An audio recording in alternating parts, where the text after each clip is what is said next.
Aqui, né, nós temos que considerar um problema que está embutido na crise do governo Bolsonaro, que é o seguinte: quais são as alternativas para esse governo em crise? O que fazer diante do governo em crise?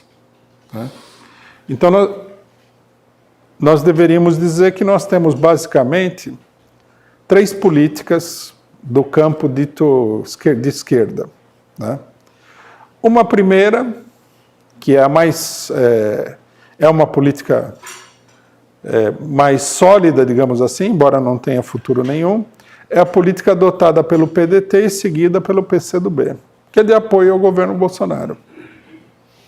O PDT, num primeiro momento, ele integrou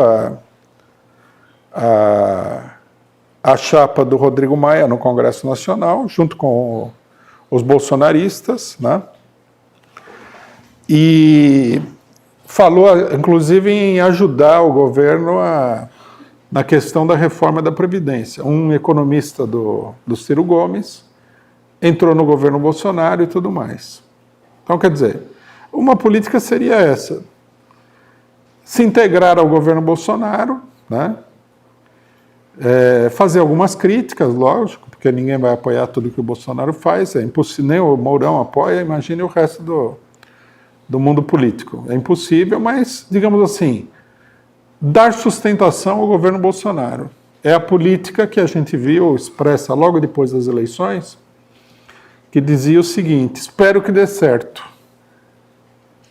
E alguns setores formularam da seguinte maneira: se o governo Bolsonaro não der certo, acho que o próprio Ciro Gomes falou isso daí, mas alguns setores do PT também falaram, é assim, é como um avião, né? Se o motorista falhar, o avião cai e morre todo mundo, que é uma metáfora infeliz, né? Porque o país não tem nada a ver com o avião. Se fosse um avião, seria um avião onde a classe econômica e turística ficaria em guerra com a primeira classe dentro do avião, e o avião cairia de qualquer jeito, porque isso daí é impossível de você ter num voo, né? O Bolsonaro não é comandante do avião, né? Porque se o governo fosse comandante de avião, todo mundo teria que acatar o que o infeliz faz, não poderia fazer oposição. Você não poderia ir lá na cabine, bater na porta, né? Querer que o cidadão mudasse de rota, nada. Você teria que simplesmente acompanhar. Uma metáfora muito besta, muito idiota, muito sem sentido. Mas revelava o seguinte, né? Vamos acompanhar com alguma crítica a política geral da burguesia que elegeu Bolsonaro, que é a política golpista tradicional do Ciro Gomes. O PCdoB acompanhou isso daí, né? Tanto que o PCdoB, quem tem a oportunidade de participar nas atividades gerais da esquerda, o PCdoB sempre aparece lá justificando o voto no Rodrigo Maia, né? Que mostra que a repercussão dessa política de apoio ao governo deve ter sido muito negativa para eles. E uma ala do PT, né, a ala direita do PT, apoia isso daí, os governadores e tudo mais. Bom, aí você tem uma segunda política, que é a política do PSOL, da maioria da esquerda, né? E de uma outra parte do PT, que é a oposição institucional ao governo Bolsonaro. Então vai no Congresso, faz um discurso, né? Critica o Bolsonaro, às vezes critica de uma maneira mais branda, outras vezes critica de uma maneira mais intensa, etc. e tal, mas é uma oposição moderada e de tipo parlamentar. Fizeram isso no Ministério da Educação e papapá. Mas é aquele negócio, aquela discursaiada parlamentar, que em última instância só vai servir mesmo para ganhar voto. Né? Uma parte do PT está com isso e o resto da esquerda está com isso. Fica claro que é uma política institucional que parte da premissa de que tudo está normal no Brasil, né? Pelo fato de que não há uma tentativa de mobilizar a população contra o governo Bolsonaro, e eles rejeitam a palavra de ordem mais popular do momento, que é fora Bolsonaro. Todo lugar que você vai, tem alguma manifestação e o pessoal está lá querendo o fim do governo Bolsonaro. E essa esquerda, não vou nem falar do Ciro Gomes e dos outros, esse setor da esquerda não quer falar fora Bolsonaro. Né? Sob a alegação, em geral, de que... Há duas alegações, basicamente. Né? Uma alegação que foi expressa pelo Boulos, do PSOL, que é o seguinte: se a gente falar fora Bolsonaro, nós somos que nem o Aécio Neves. Né? Então, o Aécio Neves queria que a Dilma saísse, em vez de esperar as eleições, né, de 2019, queria que a Dilma saísse logo depois da eleição. Então, se a gente não quiser esperar a eleição de 2022, nós somos que nem o Aécio Neves, que é uma coisa, né, absolutamente sem pé nem cabeça. Primeiro que o Aécio Neves queria dar um golpe de Estado. Nós, por exemplo, falamos fora Bolsonaro, não queremos dar golpe de Estado, queremos mobilizar o povo. O Aécio Neves não mobilizou o povo, ele ajudava a mobilizar os militares, a Rede Globo, se aqui essa gente precisava de mobilização. A extrema-direita e tudo mais. É uma coisa totalmente sem sentido, mas significa que nós temos que aguentar o Bolsonaro, seja lá o que ele fizer, né, até 2022. Denota muita esperança no Bolsonaro. Né? Por exemplo, com essa política significa que a repressão não está se intensificando, não é que não está se intensificando, que o pessoal não está passando por cima de toda a legislação e agindo arbitrariamente, que o governo não está fazendo propaganda de um golpe militar, quando ele manda comemorar o golpe de 1964. Quer dizer, é uma política extremamente otimista, extremamente esperançosa em relação ao Bolsonaro. Mas, em última instância, o que acontece? É uma política de passividade e capitulação diante do governo. Porque essa política de oposição vai levar aonde? Tá? É muito mais eficiente a oposição, que vários setores da direita e empresariais estão fazendo a reforma da Previdência no Congresso, do que a deles. Né? As crises que foram abertas aí por vários setores da burguesia é mais eficiente. Eles não procuram mobilizar a população, nem contra a reforma da Previdência, não mobilizaram contra o golpe de 64 e tudo mais. Né?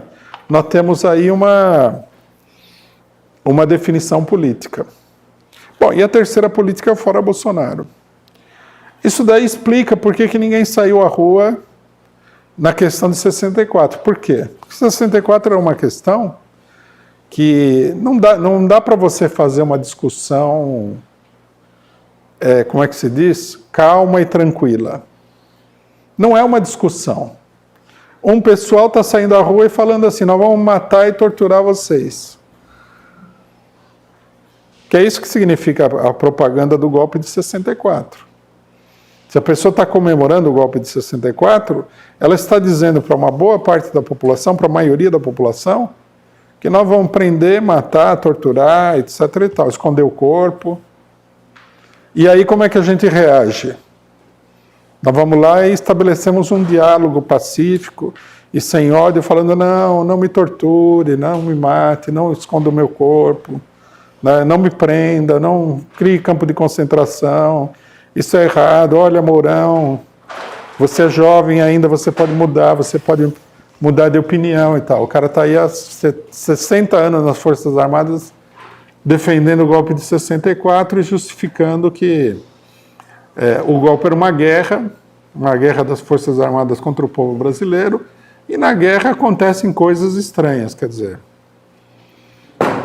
Mostra, inclusive, que ele é potencialmente um criminoso de guerra, né? Porque se na guerra ele vai fazer tudo isso daí, então ele deveria parar no Tribunal de Haia, porque agora a moda é levar o cara para o Tribunal de Haia. Ele é uma espécie de bósnio-sérvio, né?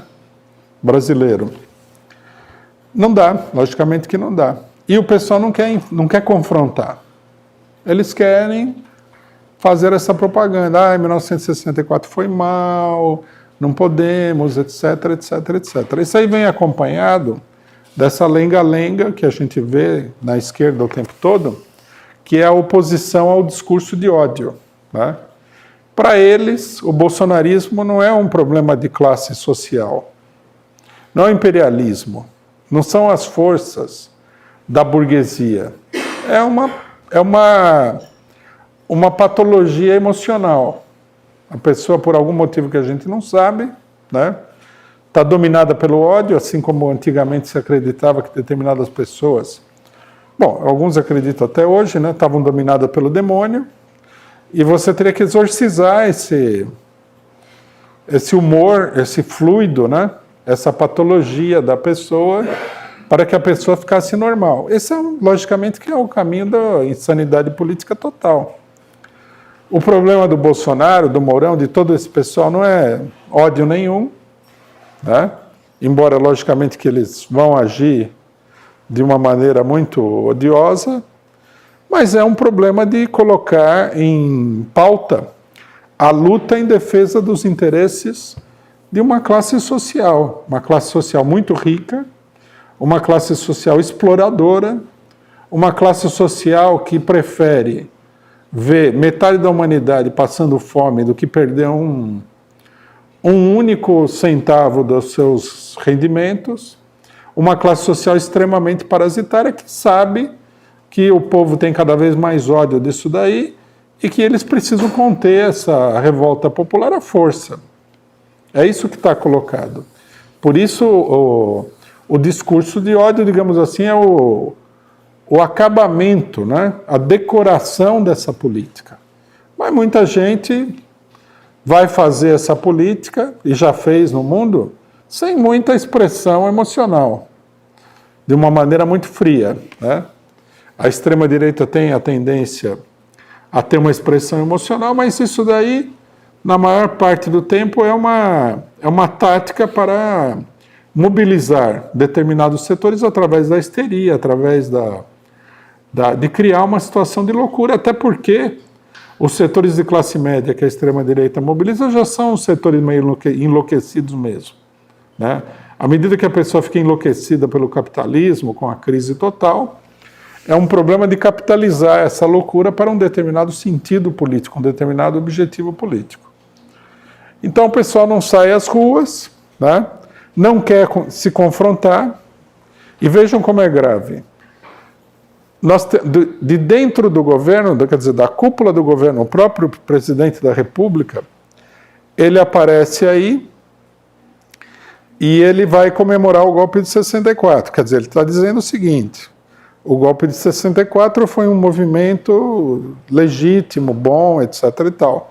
Significa que é uma política que ele aplicaria a qualquer momento. Falou, foi para salvar o país. Se ele julgar que ele precisa salvar o país, que não vai ser dele mesmo, que seria importante salvar o país dele mesmo, mas salvar o país, do próprio povo, eles vão, né, lançar uma guerra civil contra a população brasileira, unilateralmente, como eles fizeram em 1964.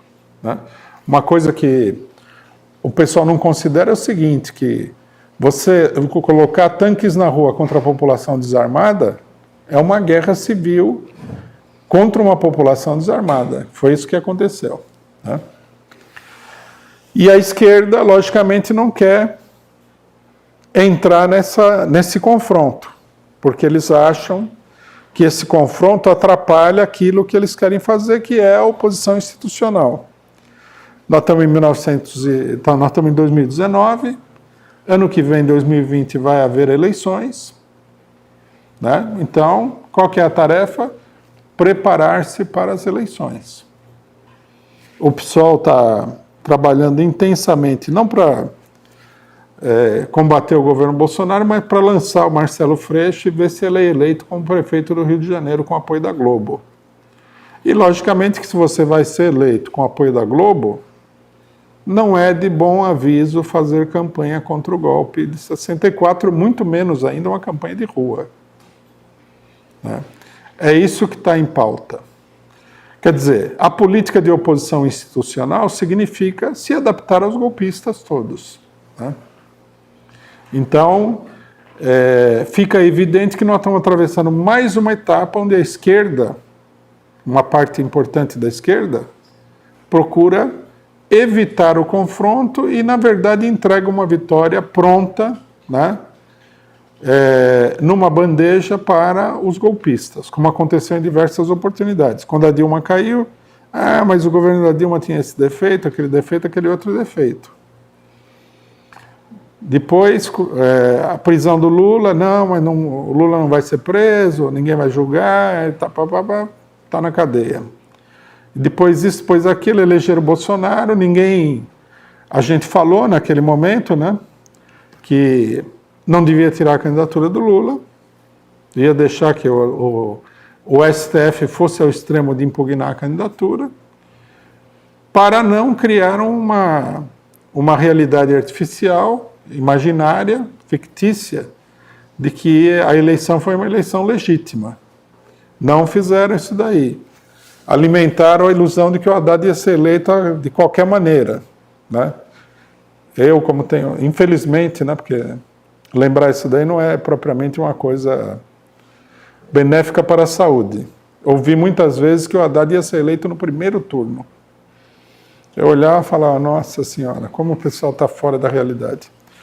Aí o Haddad não foi eleito no primeiro, não foi eleito no segundo, não foi eleito nada, está aí o Bolsonaro. Aí a esquerda também não é capaz de chegar e falar, não, esse presidente aí só é presidente porque colocaram o Lula na cadeia sem provas.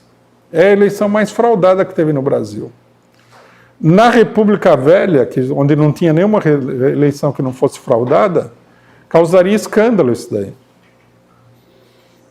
Não sei se vocês pararam para pensar.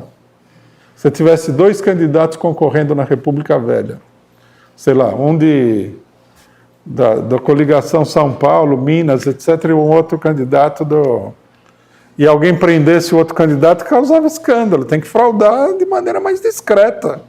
Não pode fraudar de uma maneira tão aberrante, né? E, curiosamente, o PT não fala que foi fraude. O pessoal evita de falar. Que é uma coisa simples, eles não querem, é evidente que não querem balançar o barco, né? O Haddad falou que o governo desejou boa sorte ao governo, como se fosse um governo eleito legitimamente. Depois outras figuras do PT vieram falar que o governo foi eleito de maneira legítima. Não sei para que serve isso daí, mas enfim, né? É uma capitulação em gênero, número e grau diante da direita. E, portanto, nós ficamos aí numa situação complexa.